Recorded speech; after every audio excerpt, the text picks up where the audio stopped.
Hi hello എല്ലാവർക്കും പുതിയ വീഡിയോയിലേക്ക് സ്വാഗതം. ഇന്ന് അച്ഛനും മോനും പോകണ്ടാത്ത ദിവസമാണ്. അപ്പോൾ രാവിലത്തെ കാപ്പിപ്പൊടിയൊക്കെ കഴിഞ്ഞപ്പോഴത്തെ കേട്ടാൻ പറയടി ചോറൊന്നും വെക്കാണ്ട് നമുക്കിന്ന് ചീനിയും ബീഫും ആക്കാം ഉച്ചക്കത്തേക്ക്. അതാകുമ്പോൾ കുറച്ച് ജോലി ചെയ്താൽ മതിയല്ലോ. പുറത്തും അകത്തും ഒക്കെ ആയിട്ട് കുറേ പണികളൂടെ ഉണ്ട്. അപ്പോൾ പാചകത്തിന് കയറി കഴിഞ്ഞാൽ കറിയൊക്കെ വെക്കാൻ തുടങ്ങുമ്പോൾ ഒരുപാട് സമയം പോവും. അതുകൊണ്ട് ഇത് മതി എന്ന് പറയും. ഈ രണ്ട് സാധനങ്ങളാകുമ്പോൾ നമുക്ക് ഒരുപാട് സമയം എടുക്കത്തില്ലല്ലോ. അതുകൊണ്ട് നമ്മൾ ബീഫ് വാങ്ങിച്ചുകൊണ്ട് വന്നു. അപ്പോൾ ഞാനാണെങ്കിൽ ശ്രീമോനെ കുളിപ്പിക്കാൻ പോവുകയാണെ. ശ്രീമോനെ കുളിപ്പിച്ച് കിടത്തിയിട്ട് വല്ല ജോലി ചെയ്യാം എന്നുള്ള പ്രതീക്ഷയിലാണ് ഞാൻ. അപ്പം ബീഫൊക്കെ എടുത്ത് കഴിയുമ്പോൾ അതിനകത്തിലെല്ലാം അങ്ങ് കൊഴുപ്പും ഒരു സ്മെല്ലും ഒക്കെ വരത്തില്ല. അതുകൊണ്ട് സിങ്കിൽ കിടക്കുന്ന പാത്രങ്ങളെല്ലാം അങ്ങ് കഴുകി വെക്കാമെന്ന് കരുതി കഴുകി വെച്ചിട്ട് നമുക്ക് ബീഫിൻ്റെയും ചീനിയുടെയും പുറകെ പോകാമെന്ന് വിചാരിച്ചിട്ടുണ്ട് കേട്ടോ. ചീനി വാങ്ങിക്കുമ്പോൾ ഏട്ടനുള്ള ദിവസമാണെങ്കിൽ ഏട്ടൻ അതെല്ലാം പൊളിച്ച് ഉറക്കി തരുവേ. അതുകൊണ്ട് എനിക്ക് വലിയ ജോലിയില്ല. ബീഫ് അടുപ്പയിലാക്കി കഴിയുമ്പോഴത്തേക്ക് നമ്മുടെ ചീനി റെഡി ആയിരിക്കും. പിന്നെ നമുക്ക് അതുകൂടെ അങ്ങ് വെച്ചാൽ മതി. പിന്നെ എല്ലാം ഞാൻ കുക്കറിലാണല്ലോ കൂടുതലും ചെയ്യുന്നത്. അപ്പോൾ സവാള ഈ വട്ടം വാങ്ങിച്ചത് മൊത്തം കുഞ്ഞു സവാളയായിരുന്നു കേട്ടോ.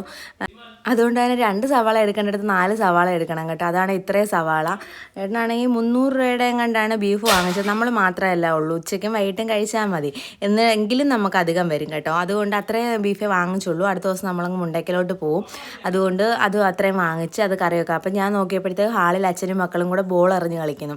ഞാൻ എത്ര പറഞ്ഞാലും ഇവർ കേൾക്കത്തില്ല ബോൾ എറിഞ്ഞ് കളിക്കരുതെന്ന്. ടി വിയിലൊക്കെ കൊണ്ടു കഴിഞ്ഞാൽ കുഴപ്പമാവത്തില്ലേ. അതുകൊണ്ട് പറഞ്ഞാൽ കേൾക്കത്തതേ ഇല്ല. ഇപ്പോൾ രണ്ടാമത്തെ ടി വിയാണ് ഞങ്ങളിവിടെ വീട് വെച്ച് മാറിയതിന് ശേഷം വാങ്ങിക്കുന്നത്. ഇങ്ങനെയൊക്കെ ഓരോന്നും എടുത്ത് എറിയുന്നതാണ്. ആദ്യത്തെ ടി വി ആണെന്നുണ്ടെങ്കിൽ കാശി ഒരു കല്ലെടുത്ത് ജനലിക്കൂടെ എറിഞ്ഞ സമയത്ത് അത് ടി വിയിലാണ് കൊണ്ടത്. അന്നേരം അത് പോയി. അത് കഴിഞ്ഞ് പിന്നെ നമ്മൾ വാങ്ങിച്ച ടി വിയാണ് പിന്നെ അവനത് നശിപ്പിച്ചത്. അതുകൊണ്ട് ഞാൻ എപ്പോഴും പറയാം, അകത്ത് വെച്ചുള്ള കളിയേ വേണ്ട, പുറത്തിരുന്ന് ബോൾ കളിക്കാൻ പറ്റുമെങ്കിൽ കളിച്ചാൽ മതി. ഞാൻ അരിഞ്ഞ് ഉറക്കിക്കൊണ്ടിരുന്നപ്പോൾ ഞാൻ വഴക്ക് പറഞ്ഞാലാണ് അച്ഛനും മക്കളും കൂടി നേരെ ഇങ്ങ് വന്നേ. ബോൾ എടുത്ത് കളിക്കല്ലേ എന്ന് പറഞ്ഞതാണ്. അപ്പോഴത്തേക്ക് ഏട്ടൻ വന്ന് നിന്നുകൊണ്ട് കുറച്ച് ഐഡിയാസൊക്കെ പറഞ്ഞു തരും. അങ്ങനെ ചെയ്യണം, ഇങ്ങനെ ചെയ്യണം. ഞാൻ പറയുമെങ്കിൽ ഇന്ന് ഏട്ടനങ്ങ് ചെയ്തോളാനൊക്കെ ഞാൻ പറഞ്ഞു കേട്ടോ. അന്നേരം പറഞ്ഞു വേണ്ട, ഞാൻ ചീനി ഞാൻ പൊളിച്ചു തരാം, ബാക്കി ജോലിയൊക്കെ നീ ചെയ്തോളാൻ പറഞ്ഞു. അങ്ങനെ ഞാൻ സവാളയെല്ലാം ഞാനങ്ങ് ചോപ്പറി വെച്ച് അങ്ങ് അരിഞ്ഞെടുക്കുവാണ്.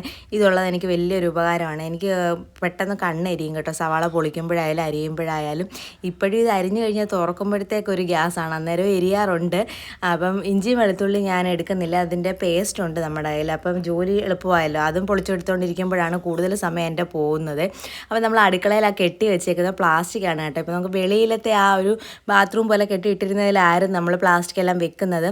ഇപ്പോൾ അതെല്ലാം പൊളിച്ചതുകൊണ്ട് അകത്ത് തന്നെ ഞാനാണെങ്കിൽ വലിയൊരു ചാക്കിലോ അല്ലെങ്കിൽ വലിയൊരു കവറിലോ ഒക്കെ ആയിട്ട് അങ്ങ് വെക്കും കേട്ടോ. ഇതിപ്പോൾ നമ്മൾ പുതുതായിട്ട് കെട്ടിയാണ്. അടുക്കളയുടെ ഇറങ്ങുന്ന ഭാഗത്ത് ഇരിക്കാനോ അല്ലെന്നുണ്ടെങ്കിൽ എന്തെങ്കിലും സാധനങ്ങളൊക്കെ വെക്കാനായിട്ട് ഞാൻ കെട്ടിച്ചതാണ് കേട്ടോ. ബാത്റൂം ഇളക്കിയപ്പോൾ ഒരുപാട് കട്ടയൊക്കെ ഉണ്ടായിരുന്നു. അപ്പോൾ അതങ്ങ് ഞാൻ കെട്ടിത്തരാൻ പറഞ്ഞു. അങ്ങനെ അത് കെട്ടി വെച്ചത് ഉപകാരമായി. ഏട്ടൻ അവിടെ ഇരുന്ന് ചീനി പൊളിക്കുവാണേ. ശ്രീമോനും കാശിയും കൂടെ നിൽപ്പുണ്ട്. ശ്രീമോനാണെന്നുണ്ടെങ്കിൽ ഏട്ടനെക്കാട്ടി മുന്നിൽ പൊളിക്കാനായിട്ട് നിൽക്കുവാണ് കേട്ടോ. അപ്പോൾ നമ്മൾ കുക്കറിലാണ് ബീഫ് വെക്കുന്നത്. ഞാനാണ് സാധാരണ വെക്കുന്നതെന്ന് വെച്ചാൽ ബീഫും മഞ്ഞൾപ്പൊടി ഇഞ്ചിയും വെളുത്തുള്ളി ഉപ്പും ഒക്കെ ഇട്ടിട്ട് നമ്മളൊന്ന് വേവിച്ചെടുത്തിട്ടാണ് ഈ സവാളക്കകത്ത് വരട്ടി ഇടുന്നത്. ഇന്ന് ഞാൻ ഓർത്ത് എല്ലാം കൂടെ ഒരുമിച്ച് അങ്ങ് ഇടാമെന്ന് കരുതി കേട്ടോ. അങ്ങനെ ഒരു വട്ടം ഉണ്ടാക്കിയപ്പോൾ നല്ല ടേസ്റ്റ് ഉണ്ടായിരുന്നു. നല്ലതായിട്ട് ബീഫിൻ്റെ അതിലോട്ട് ഉപ്പുരിയെല്ലാം പിടിച്ചിട്ടുണ്ടായിരുന്നു. അപ്പോൾ നമ്മൾ സവാള ഇട്ടു, അതിനകത്തിലോട്ട് ഉപ്പിട്ടു, നമ്മളത് വരട്ടിയിട്ട് 2 ബിസിലടിക്കണം. ഇഞ്ചി വെളുത്തുള്ളിയുടെ പേസ്റ്റും കൂടി ഇടുന്നുണ്ട് കേട്ടോ. അതിനി 2 ബിസിലടിച്ചതിന് ശേഷം നമ്മൾ മസാലയെല്ലാം ചേർത്തിട്ട് ബീഫ് അതിലോട്ട് ഇടുന്നുള്ളൂ. അതാകുമ്പോൾ അതിൻ്റെ അകത്തിലിരുന്നങ്ങ് വേവുകയും ചെയ്യും, നല്ലതായിട്ട് അരപ്പ് പിടിക്കുകയും ചെയ്യും.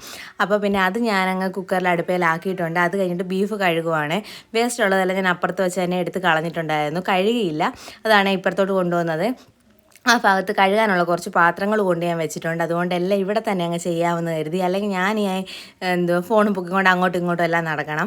അപ്പം തേങ്ങ പൊതിച്ചിട്ടില്ലായിരുന്നു. അപ്പോൾ ഏട്ടനാണെങ്കിൽ തേങ്ങ പൊതിച്ച് തന്നു. അപ്പോഴത്തേക്ക് ഞാൻ തേങ്ങാക്കൊത്ത് എടുക്കുവാണേ. സാധാരണ നമ്മൾ ഈ ഉള്ളി വരട്ടുന്നതിന് മുമ്പ് തേങ്ങാക്കൊത്തും കൂടെ വരട്ടിയിട്ടാണ് ഉള്ളി ഇടുന്നത്. ഇന്നിപ്പോൾ തേങ്ങ പൊതിക്കാൻ താമസിച്ചുകൊണ്ട് ഞാൻ കരുതി പിന്നെ അത് മൂപ്പിച്ചങ്ങ് ഇടാമെന്ന് കരുതി. നമ്മൾ കറിവേപ്പില ഇട്ടിട്ടില്ല കേട്ടോ. അപ്പോൾ ഇത് രണ്ടും കൂടെ പിന്നിടാമെന്ന് കരുതിയിട്ടുണ്ടേ. അങ്ങനെ ഞാനാണെങ്കിൽ ഇച്ചിരി നൈസായിട്ട് അരിഞ്ഞെടുക്കുവാണ് നമ്മുടെ തേങ്ങ. അപ്പോൾ എനിക്ക് ഇങ്ങനെ പറയുമ്പോൾ ഭയങ്കരമായിട്ടൊരു ബുദ്ധിമുട്ട് കേട്ടോ, ശ്വാസം മുട്ടുന്ന പോലെയൊക്കെ തോന്നുന്നുണ്ട്. ഇപ്പോൾ അത് ഞാൻ ഈ സ്പീഡിൽ പറയുന്നതുകൊണ്ടായിരിക്കാം.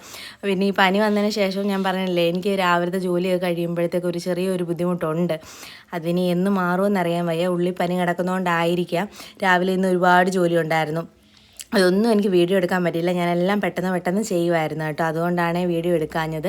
ഇനിയിപ്പം വീഡിയോസൊക്കെ എടുക്കണം, പക്ഷേ എല്ലാത്തിനൊരു സമയം വേണ്ടേ. ശ്രീമോനാണെങ്കിലും ഒന്ന് സഹകരിക്കണം, എങ്കിൽ മാത്രമേ നമുക്ക് വീഡിയോ ഒക്കെ എടുക്കാൻ പറ്റത്തുള്ളൂ. ഇത് പിന്നെ ഏട്ടനോടുള്ളതുകൊണ്ട് ഏട്ടൻ്റെ കൂടെ പുറത്തിരിക്കുന്നത് കൊണ്ടാണ് ഞാൻ ഈ വീഡിയോസൊക്കെ എടുത്തത്. അപ്പോൾ നമ്മുടെ ഉള്ളി വരണ്ട് കിട്ടിയിട്ടുണ്ട്. ഞാൻ അതിലോട്ട് മുളക് പൊടി, മല്ലിപ്പൊടി, കുരുമുളക് പൊടി, മഞ്ഞൾപ്പൊടി, ഇത് മസാലയും കൂടി ഇട്ട് നല്ലതായിട്ട് വരട്ടിയെടുത്തേ. അപ്പോൾ ആ ഒരു പച്ചമണം മാറിയപ്പോഴത്തേക്ക് നമ്മൾ ബീഫ് അതിലോട്ട് ഇടുവാണേ. ഇത് സ്പീഡിലാക്കി കേൾക്കുന്നതുകൊണ്ടാണ് ബീഫൊക്കെ പെട്ടെന്ന് ഞാൻ ഇടുന്ന പോലെ തോന്നുന്നത്. ഞാൻ അതെല്ലാം മൂപ്പിച്ചിട്ട് ശേഷമാണ് ഇത് ഇടുന്നത്. അല്ലെന്നുണ്ടെങ്കിൽ ചുമന്നിരിക്കും. ഇതാകുമ്പോൾ എനിക്കൊരു മെറൂൺ കളറിലിരിക്കണം ഇത്. അത് പിന്നെ ഇച്ചിരി വിനാഗിരിയും കൂടി ഒഴിച്ചിട്ടുണ്ട് കേട്ടോ വേവാനൊക്കെ. പിന്നെ ആവശ്യത്തിന് ഉപ്പും ഇട്ടിട്ട് നമ്മൾ നന്നായിട്ട് ഇളക്കി അങ്ങ് അടച്ച് വെച്ച് ഒരു 8 വിസിലേലും ഞാൻ കേൾപ്പിക്കും. എങ്കിൽ മാത്രമേ വേവുള്ളൂ. ചില ബീഫ് നല്ലതാണ്, ഒരു 5-6 വിസിലൊക്കെ അടിക്കുമ്പോഴത്തേക്ക് നല്ല പഞ്ഞി പോലെ ആവും. പക്ഷേ ഇതത്ര ഇതില്ലായിരുന്നു. കാണുമ്പോൾ നമുക്കറിയാമല്ലോ എല്ലും അതും ഇതും എല്ലാം ഉണ്ടായിരുന്നു. അതുകൊണ്ട് ഞാൻ 8 വിസിൽ അടുപ്പിച്ചിട്ടുണ്ടായിരുന്നു കേട്ടോ. ഇത് നമ്മളാണെങ്കിൽ ചീനിക്ക് വേണ്ടിയിട്ടുള്ള അരപ്പ് ഞാനങ്ങ് അരച്ചെടുക്കാമെന്ന് കരുതി കേട്ടോ. വേവിച്ചെടുക്കാമെന്നാണ് പറയാൻ വന്നത് കേട്ടോ. നമ്മൾ ചതച്ചെടുക്കണം അത്.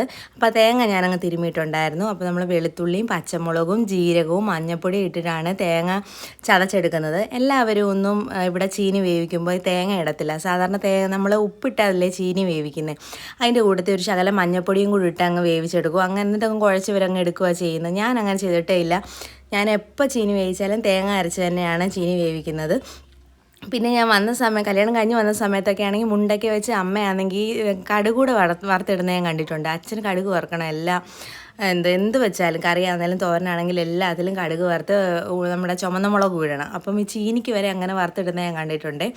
ഞാനപ്പോൾ അങ്ങനെയൊന്നും ചെയ്യുന്നില്ല. നമ്മൾ ഈ തേങ്ങ ചതച്ചിടുന്നതേ ഉള്ളൂ. അത് നല്ലതായിട്ട് ഒന്ന് വേവണം. ആ ചൂണ്ടാത്തിലിരുന്ന് അതിൻ്റെ ആ ഒരു ഇത് മാറണം. അങ്ങനെ വെച്ചേക്കണം. അതുകൊണ്ട് ഞാൻ ചതച്ച് വെച്ചിട്ടുണ്ട്. അപ്പോൾ ഞാൻ പുറത്തോട്ട് നോക്കിയപ്പോഴത്തേക്ക് തൊലി കളയാനെ കൊണ്ട് ഞാൻ കൊടുത്തതാണ്. അതെടുത്ത് വെച്ച് കയ്യിൽ മുറിച്ച് വെച്ചേക്കുവാന്നെ. അയായിട്ട് നോക്കിയപ്പോഴാണ് കണ്ടത് ചെറുതായിട്ട് തൊലി പോയിട്ട് ചോര വന്നിട്ടുണ്ടായിരുന്നു. അങ്ങനെ അവൻ്റെ അത് പിടിച്ച് വാങ്ങിച്ചതിൻ്റെ ദേഷ്യത്തിന് ഏട്ടനെ അടിക്കുകയോ അവിടെ ഇരിക്കുന്ന സാധനങ്ങളെല്ലാം പറക്കി അങ്ങോട്ട് വന്നിട്ട് കാണിച്ചു കൊടുക്കുക കൈ മുറിഞ്ഞെന്ന്. ആ ചോര കണ്ടതിനായി കാണിക്കുന്നത് കേട്ടോ. അപ്പോഴത്തേക്ക് എൻ്റെ കയ്യിലോട്ടിങ്ങ് വന്നിട്ടുണ്ടായിരുന്നു. ഇനിയിപ്പോൾ പിന്നെ കുളിപ്പിക്കണം. നമ്മൾ മുമ്പേ തന്നെ വെള്ളം തിളപ്പിക്കാൻ വെച്ചിട്ടുണ്ടായിരുന്നു കുളിപ്പിക്കാനായിട്ട്. അപ്പോൾ അത് തിളച്ച് ഞാൻ ഓഫ് ചെയ്യുകയും ചെയ്തായിരുന്നു. അങ്ങനെ വേഗം കൊണ്ടുപോയി ഞാൻ അവനെ കുളിപ്പിച്ച് ഡ്രസ്സൊക്കെ മാറി ഇങ്ങനെ കൊണ്ടുവന്നിട്ടുണ്ടായിരുന്നു. ദേഹം മൊത്തം അഴുക്കായിട്ടുണ്ടായിരുന്നു. വെളിയിൽ നിൽക്കുമ്പോഴത്തേക്ക് പെട്ടെന്ന് ഇവനെ അങ്ങ് വിയർക്കും. ഫാനിൻ്റെ കീഴിലല്ലേ ഏത് സമയം ഇരിക്കുന്നത്, ചൂട് സഹിക്കത്തതേ ഇല്ല. അങ്ങനെ പിന്നെ വേഗം കുളിപ്പിച്ച് റെഡിയാക്കി കൊണ്ടുവന്നു. കാശിയോട് ഞാൻ പറയുമോ പോയി കുളിക്കുക, അവധിയാണെങ്കിലും പോയി കുളിക്ക്, ചൂടുവെള്ളം കുറച്ചുകൊണ്ട് കുളിക്കെന്ന് പറയുന്നുണ്ട്. എന്നിട്ട് അവനതൊന്നും കേൾക്കത്തില്ല. അവനിങ്ങനെ TV കണ്ടുകൊണ്ടിരിക്കും. ഇത്രയും സമയമായിട്ട് ആ ഇടയ്ക്കൊന്നും വന്നതല്ലാതെ അവൻ വന്നതേ ഇല്ല. അവൻ ആ TV രാവിലെ പോകണ്ടെങ്കിൽ രാവിലെ വെക്കുന്നത് രാത്രി കിടക്കുന്നവരെ ഓണായിരിക്കും. എത്ര പറഞ്ഞാലും കേൾക്കത്തില്ല. ഇടയ്ക്ക് വല്ലതും ഞാൻ ചെന്നിരിക്കുമ്പോൾ ബിഗ് ബോസോ അല്ലെങ്കിൽ എന്തെങ്കിലും ഒരു സീരിയലോ സിനിമ എന്തെങ്കിലും ഒന്ന് ഇടുമെന്നുള്ളതല്ലാതെ ഫുൾ ടൈം അവൻ്റെ കയ്യിലായിരിക്കും റിമോട്ട്. എങ്ങോട്ടേലും പോയാൽ റിമോട്ട് എടുത്ത് പാത്ത് വെച്ചിട്ട് പോവുകയും ചെയ്യും കേട്ടോ.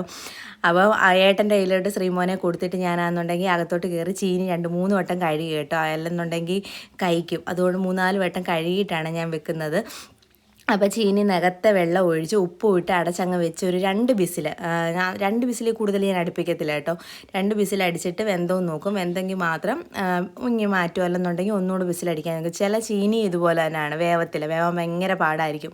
കുറേ നാളായി ചേച്ചി അമ്മയൊക്കെ അന്ന് വന്നില്ലേ ഓണത്തിൻ്റെ ഒരിടയ്ക്ക്, ആ സമയത്ത് ചീനി വാങ്ങിച്ചു. അതിന് ശേഷം ഇവിടെ ചീനി വാങ്ങിച്ചിട്ടേ ഇല്ല. അപ്പം ഞാൻ കഴിഞ്ഞ ആഴ്ചയും പറഞ്ഞായിരുന്നു വാങ്ങിക്കുന്ന കാര്യം, പിന്നെ സമയമില്ലാത്തതുകൊണ്ട് വാങ്ങിച്ചില്ല കേട്ടോ. അപ്പോൾ ഏട്ടനാണെങ്കിൽ ചീനിയെല്ലാം പൊളിച്ച് വന്ന് ആ ഒരു ജോലി കഴിഞ്ഞപ്പോഴത്തേക്ക് നമ്മുടെ ഒരു അശോകത്തെറ്റി ഉണ്ടായിരുന്നു കേട്ടോ സൈഡിൽ. അത് വെട്ടി അവർ ബാക്കിൽ ഇട്ടിട്ടുണ്ടായിരുന്നു. അത് മൊത്തം നീറായതുകൊണ്ട് ബാഗിൽ കൊണ്ടിട്ടു. അത് മാത്രമല്ല അത് ഉണങ്ങാതെ കത്തിക്കാനും പറ്റത്തില്ല. അങ്ങനെ അതെല്ലാം വലിച്ചുകൊണ്ട് കൊണ്ടുവന്ന് ഏട്ടയിട്ട് കത്തിക്കുവാണേ. അപ്പോൾ ഞാൻ പറയാം ഏട്ടനാണെങ്കിൽ ജോലിക്ക് പോകുന്നതായിരുന്നു നല്ലത്. അപ്പോൾ ഏട്ടനും ഇത് പറയും, ഇവിടെ വന്നിരുന്ന് ജോലി ചെയ്യുമ്പോൾ പറയും ഇതിൽ നല്ലത് ജോലിക്ക് പോകുന്നതായിരുന്നു, വീട്ടിൽ ഇരുന്ന് കഴിഞ്ഞാൽ അതിനെക്കാട്ടി വലിയ പണിയാണ് എപ്പോഴും പറയും. ഞാൻ എന്തെങ്കിലുമൊക്കെ ചെയ്യാൻ പറയുന്നതാണ് കേട്ടോ. അങ്ങനെ ഞാനപ്പോൾ ഏട്ടൻ ഇത് വാരിക്കണപ്പോൾ ഞാൻ പറഞ്ഞു ഏട്ടൻ എന്താ ആ ഡയലോഗ് പറയാത്തതെന്ന് ചോദിക്കുവാണേ. അങ്ങനെ കൊണ്ടുവന്ന സമയത്ത് അവിടെ വീണ ഇലകളാണ് കേട്ടോ കിടന്നത് മൊത്തം. അതെല്ലാം ഞാൻ തൂത്തുകോരി ആ കത്തിച്ചതിനകത്തിലിട്ടു. അത് കഴിഞ്ഞപ്പോൾ നമ്മൾ ബീഫിൻ്റെ അകത്തിലിടാൻ വേണ്ടിയിട്ടുള്ള തേങ്ങാക്കൊത്തും കറിവേപ്പിലയും കൂടി ഇടുവാണ്. Beef ready ആയിട്ടിരിക്കുവാണ്. അപ്പോൾ ഇതും കൂടെ ഒന്ന് മൂപ്പിച്ചിട്ട് കഴിയുമ്പോഴത്തേക്ക് നമ്മുടെ ബീഫ് റെഡി. പിന്നെ ചീനിക്കകത്ത് നമുക്കിനി അരപ്പിടണം, അതും കൂടെ ഉള്ളു ജോലി. അത് കഴിഞ്ഞ് പിന്നെ പുറത്ത് കുറച്ചുകൂടെ പണികളുണ്ട്, മേളിൽ കുറച്ച് പണികളുണ്ട്. അതൊന്നും ഞാൻ വീഡിയോ എടുക്കുന്നില്ല. നമ്മൾ കഴിക്കുന്നത് വരെയുള്ള വീഡിയോസേ ഉള്ളൂ കേട്ടോ. വീഡിയോയും കൂടെ എടുക്കാൻ പോയാൽ ഒരുപാട് സമയമാവും. പിന്നെ ഇത് ജോലി ചെയ്യാൻ ഞാൻ അങ്ങ് താമസിക്കുകയും ചെയ്യും. പിന്നെ കൊച്ചിനെ വെച്ചുകൊണ്ട് പാടല്ലേ, ഇവനെ ഒന്ന് ഉറക്കുകയും വേണം. അതുകൊണ്ട് ഞാൻ കഴിക്കുന്നത് വെച്ച് വീഡിയോ അവസാനിപ്പിക്കുന്നുണ്ട് കേട്ടോ. അപ്പോൾ നമ്മുടെ ചീനി വെന്തിട്ടുണ്ട്. ഞാനപ്പോൾ എയറൊക്കെ ഇച്ചിരി വെള്ളമൊക്കെ ഒഴിച്ചങ്ങ് കളയുവാണ് കേട്ടോ. ഇങ്ങനെയൊക്കെ കളയരുതെന്ന് പറയും, പക്ഷേ എൻ്റെ ധൃതിക്ക് വേണ്ടി ഞാനിങ്ങനെ ചെയ്യുന്നതാണ്. എയറെല്ലാം കളഞ്ഞിട്ട് ഞാൻ തുറക്കത്തുള്ളൂ. കണ്ടോ നല്ലതായിട്ട് വെന്തിട്ടുണ്ടായിരുന്നു. അങ്ങനെ കിഴുത്തപാത്രം എടുത്ത് വെച്ച് ഞാൻ വെള്ളമെല്ലാം ഊറ്റി കളയുവാണ്. കുറച്ച് സമയം ഇരുന്ന് വെള്ളം ഊറിയതിന് ശേഷമാണ് ഞാനത് വീണ്ടും കുക്കറിലോട്ട് ഇട്ടിട്ടാണ് നമ്മൾ പിന്നെ അരപ്പ് തേക്കുന്നത്. അപ്പോൾ ഇത് കാണുമ്പോൾ ഞാൻ അങ്ങോട്ട് ഇട്ടിട്ട് പെട്ടെന്ന് എടുത്ത് തിരിച്ചിടുന്ന പോലെ തോന്നും. കുറച്ച് സമയം വെള്ളം ഊറാൻ വെച്ചിട്ടുണ്ടായിരുന്നു. അത് കഴിഞ്ഞ് നമ്മൾ ചതച്ച് വെച്ച സാധനങ്ങളെല്ലാം കൂടെ നമ്മൾ ഇതിലോട്ട് ഇടുവാണ്. ഇട്ട് കുറച്ച് നേരം ഒന്ന് വേവണം. ഈ ഇടുന്ന അരപ്പൊന്ന് വേവണം കേട്ടോ. അമ്മയൊന്നും പെട്ടെന്നൊന്നും ഇട്ട് ഇളക്കത്തില്ല. അമ്മയൊക്കെ കുറച്ച് സമയം അടുപ്പിൽ വെച്ച് ഈ അരപ്പൊക്കെ അതിൻ്റെ അകത്ത് വെച്ചതിന് ശേഷമാണ് ലേഹ്യമൊക്കെ ചെയ്യുന്നത്. ശ്യാമളയമ്മച്ചി ആയാലും എല്ലാം. നമ്മൾ പിന്നെ കൊത്തി അരിയത്തില്ല, ചീകി അരിയുകയോ ചെയ്യുന്നത്. പിന്നെ ഇന്ന് എനിക്ക് വയ്യായിരുന്നു, പിന്നെ ഏട്ടൻ തന്നെയാണല്ലോ ചെയ്തത്. അപ്പോൾ പിന്നെ അത് കൊത്തി അരിഞ്ഞു. അത് മാത്രമല്ല കുക്കറിലിടുന്നുണ്ട്, കൊത്തി അരിഞ്ഞാലും മതി. ചീകി അരിയുമ്പോഴത്തേക്ക് പെട്ടെന്ന് അങ്ങ് വെന്ത് പോകും. അപ്പോൾ ഒരു വിസിലിൻ്റെയൊക്കെ ആവശ്യമുള്ളൂ. ഇത് കൊത്തി അരിഞ്ഞത് കൊണ്ടാണ് നമ്മൾ 2 വിസിലടിച്ചത് കേട്ടോ. കുക്കറിൽ വെക്കുമ്പോൾ എല്ലാവരും ചീനിയുടെ ഇത് ശ്രദ്ധിക്കണം, അല്ലെന്നുണ്ടെങ്കിൽ വെള്ളം പോലാവും. അത് കഴിഞ്ഞ് ഞാൻ ശ്രീമോനെ കൊണ്ട് എണ്ണയെ കൊടുത്തിട്ട് ഞങ്ങൾ 3 പേരും ഫുഡ് കഴിക്കാൻ പോവാണേ. ഇത് വെന്ത് കഴിഞ്ഞപ്പോഴത്തേക്ക് കഴിക്കാനുള്ള സമയമായിരുന്നു. അതുമല്ല വിശക്കുകയും ചെയ്തു. ജോലികളും എല്ലാം കൂടെ ഉള്ളത് കൊണ്ട് വിശക്കുകയും ചെയ്തിട്ടുണ്ടായിരുന്നു. ഇന്ന് നമ്മൾ ചോറ് വെക്കുന്നില്ല, ചീനിയും ബീഫുമാണ്. രാത്രിയിലാണെങ്കിലും ചപ്പാത്തിയും ബീഫുമായിട്ടങ്ങ് കഴിക്കാമല്ലോ. അതുകൊണ്ട് കറികളും എല്ലാം ആ ഒരു പാത്രത്തിൽ തന്നെ വിളമ്പും. അല്ലെന്നുണ്ടെങ്കിൽ ഈ പാത്രങ്ങളെല്ലാം വീണ്ടും ഞാൻ തന്നെ കഴുകണ്ടേ. അതുകൊണ്ട് ഞാൻ എല്ലാം ഒന്നിൽ തന്നെ വിളമ്പിയിട്ടുണ്ട്. കാശി ഇപ്പം കുറച്ച് എരിയൊക്കെ കഴിക്കും കേട്ടോ. നേരത്തെ എരിയൊന്നും കഴിക്കത്തില്ലായിരുന്നു. അങ്ങനെ ഞാൻ ഓരോരുത്തർക്കും ഉള്ളത് കൊണ്ടുവരുവാണ്. ഫാനൂടെ അങ്ങ് ഇട്ടിട്ടുണ്ട്. അങ്ങ് തണുക്കട്ടെന്നായിരുന്നു. ഭയങ്കര ചൂടല്ലേ, നമ്മൾ അടുപ്പിൽ നിന്ന് നേരെ എടുത്തതല്ലേ. അങ്ങനെ കാശി കഴിച്ചിട്ട് സൂപ്പറാന്ന് പറയുകയാണ്. ഇപ്പം ബീഫൊക്കെ കഴിക്കും അവന്.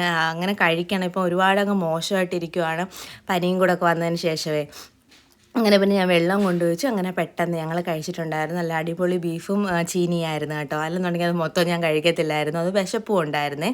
അത് കഴിഞ്ഞ് പിന്നെ പാത്രങ്ങളെല്ലാം കഴുകി വെക്കുവാണ്. എനിക്ക് പിന്നെ അടുക്കളയിലോട്ട് കയറുമ്പോൾ ഇങ്ങനെ കാണുമ്പോൾ ഭയങ്കര ഇതാണ്. പിന്നെ ഞാൻ തന്നെ ചെയ്യണ്ടേ.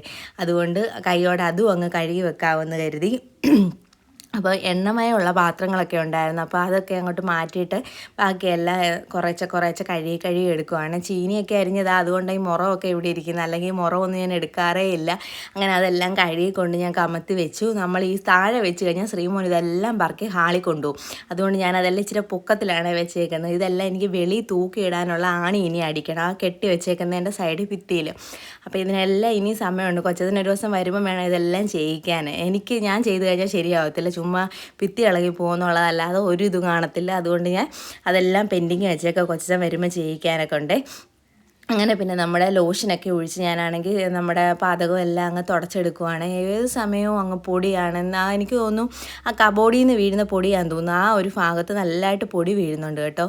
അത് മേളിൽ ഉറുമ്പൊക്കെ കയറുന്നതുകൊണ്ടായിരിക്കും. എത്ര ഉറുമ്പ് പോകാൻ വേണ്ടി ഉറുമ്പൊടി ഇട്ടാലും ശരിയാകത്തില്ല. ഈ പിള്ളേരുള്ളത് കൊണ്ട് എനിക്ക് പേടിയാണ് ഈ ഉറുമ്പൊടി ഇങ്ങനെ ഇട്ടേക്കാനേ. അവിടെ പിള്ളേർ വന്ന് തൊടുകയോ എടുക്കുകയൊക്കെ ചെയ്യത്തില്ലേ. ശ്രീമോനാണെങ്കിൽ എന്തെങ്കിലും ഒന്ന് കണ്ടാൽ മതി നക്കുകയും ചെയ്യും.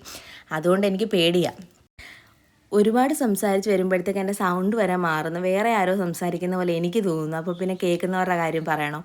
അങ്ങനെ പിന്നെ ഞാനാണെങ്കിൽ അവിടെ എല്ലാം തൂത്ത് അവിടെ സിങ്കെല്ലാം കഴുകി. അത് വേസ്റ്റാണ്. ആ വേസ്റ്റ് കൊണ്ട് ബാക്കി കളയാം കേട്ടോ. അപ്പോൾ ഇത്രയും വരെയൊക്കെ ഞാൻ വീഡിയോ എടുത്തിട്ടുള്ളൂ. അപ്പോൾ ഇന്നത്തെ വീഡിയോ ഇത്രയേ ഉള്ളൂ. വീഡിയോ ഇഷ്ടപ്പെട്ടെങ്കിൽ എല്ലാവരും ലൈക്ക്, ഷെയർ, സബ്സ്ക്രൈബ് ചെയ്ത് തന്നെ സപ്പോർട്ട് ചെയ്യുക. ഈ കാണുന്നവരെല്ലാം ഒന്ന് സബ്സ്ക്രൈബ് ചെയ്ത് കാണണം കേട്ടോ. ലൈക്ക് ചെയ്യാൻ പറ്റുന്നവർ ലൈക്ക് ചെയ്യുക. അപ്പം tata bye bye, see U.